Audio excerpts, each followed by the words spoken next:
So hey everyone, welcome back to another quick and very interesting tutorial where in this quick tutorial I'm going to show you how you can quickly fix the issue of your audio and video accidentally unsynced, or you can see how you can fix this issue of the red batch occurring in between photos, in between the video and the audio. How you can fix all of that issue in just simple ways. Now you can see this video and this audio are the same, but they are not synced right now. So it says that this one is shifted to +8 seconds and this one is shifted to -8 seconds.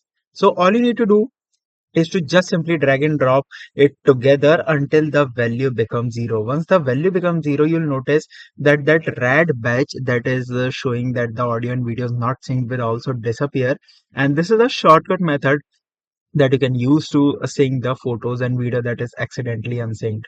Alright, so that's it for this tutorial. I hope this video will be helpful for you. Make sure to hit the like button and subscribe button for more such helpful and interesting tutorials. See you in the next one. Take care.